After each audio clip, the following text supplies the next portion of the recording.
Kenyans, good morning. Hamjambo.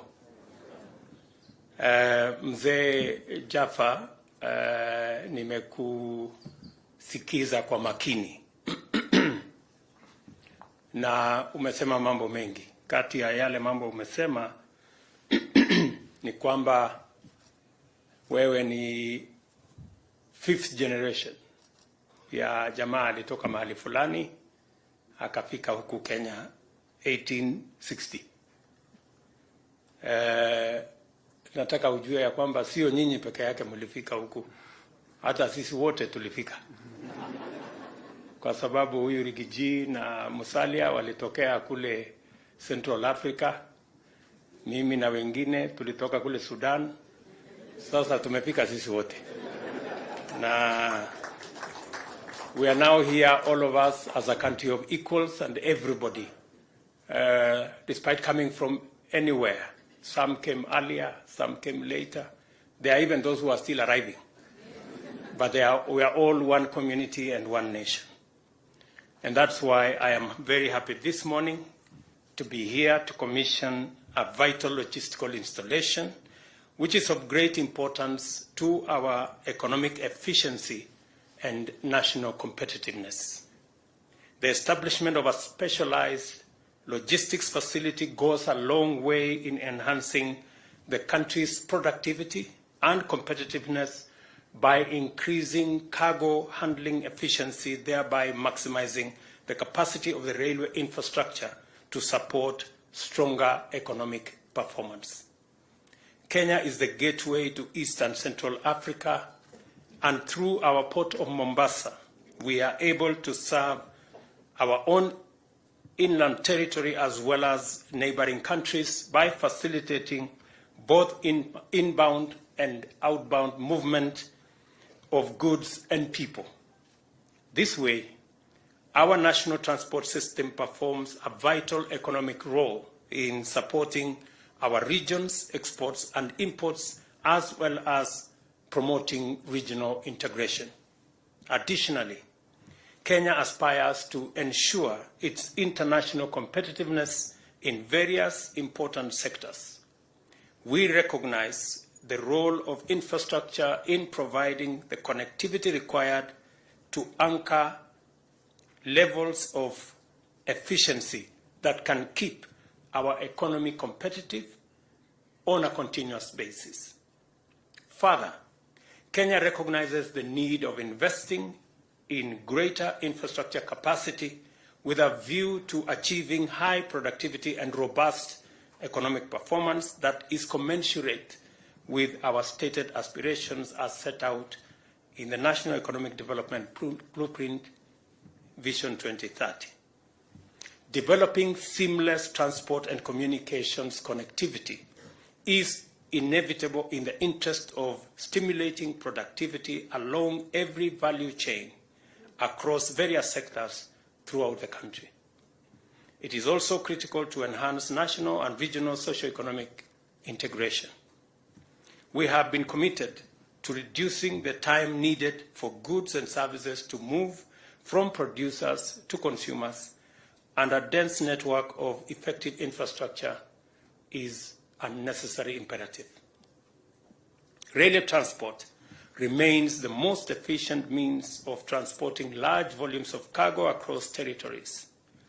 It was time for Kenya to upgrade its railway transport system and improve general transport efficiency by constructing a cheaper, faster, high-capacity standard gauge railway in order to manage the exponential growth of imports and export trade. The Mombasa Railway Standard Gauge Railway is now in place. However, this essential national asset is performing significantly below its capacity. I am told by the management of Kenya Railways that it's currently at almost 40%. Partly because of present levels of economic activity remains inadequate, but also because it lacks requisite provisions for facilities to unlock its full potential. And the reason why the Minister for Transport and the management of Kenya Railways are not here is because we have made a commitment that we want to increase the capacity of our railway network from the current 40% to 80% in the next 5 years. And they are on a journey to sound the market on how we are going to seamlessly integrate the Port of Mombasa and our railway system, including railway sidings like the one that we have shown here, built by Grain Bulk.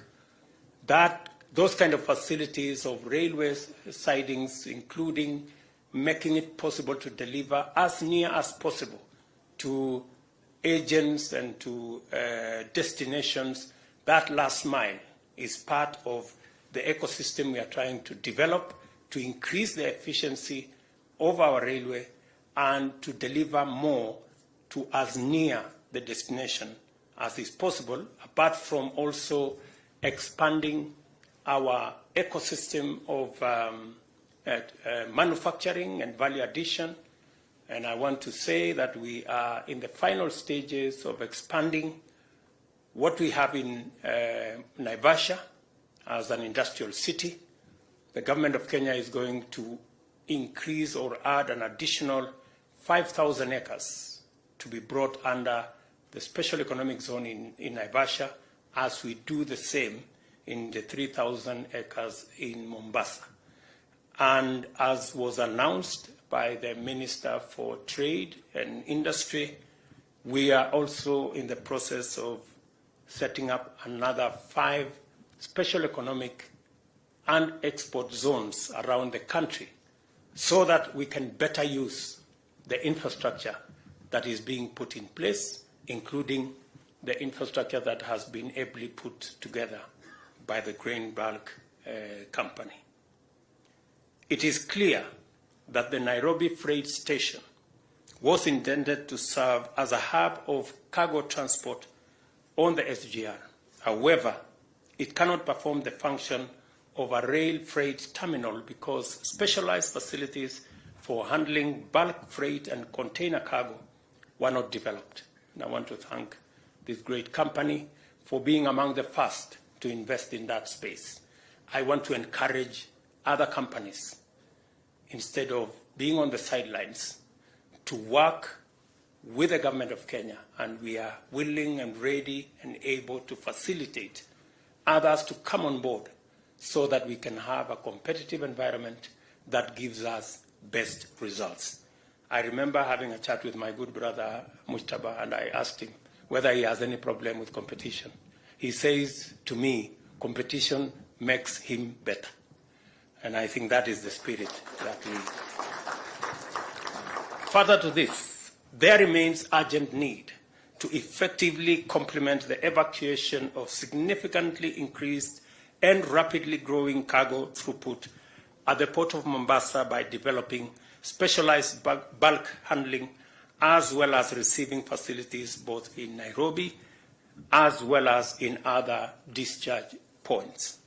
Lack of these specialized bulk handling facilities imposed particularly costly constraints upon dry bulk such as grain and clinker, which had to be transported in trucks to storage facilities outside the port in Mombasa, while the SGR terminated at the port on one end and the inland container depot, container terminals in Nairobi and Naivasha. In the absence of these facilities, not even the completion of the SGR port relief lines could ease the dire logistical constraints experienced at the port and in the inland terminals. Development of SGR logistics and commercial hubs to provide adequate storage, warehousing, handling, and other facilities is therefore essential in the utilization of the full capacity of the SGR. In turn, the enhanced viability of SGR will provide the definitive indication of our economy's strides towards sustainable competitiveness.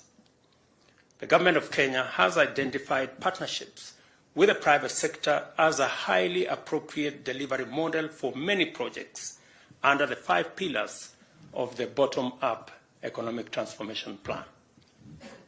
Private capital is particularly ideal for developing SGR logistics and commercial hubs to be located on the wayleave within reasonable intervals along the SGR line. The hubs must contain adequate logistics, dry port, storage and handling, loading and offloading, as well as such other facilities that are needed to maximize the utilization of the SGR. The Cabinet has granted the necessary approvals to the Kenya Railways Corporation, and I am pleased to note that many qualified investors have expressed interest, and we intend to process those interests into reality so that we can enhance, as I have said, our competitiveness. Among the investors, Grain Bulk Limited is one of the most experienced with demonstrated technical and financial capacity in performing all the activities which constitute the envisaged business of a hub. As a first mover, the company has already developed facilities at the inland container terminal at Embakasi, exactly where we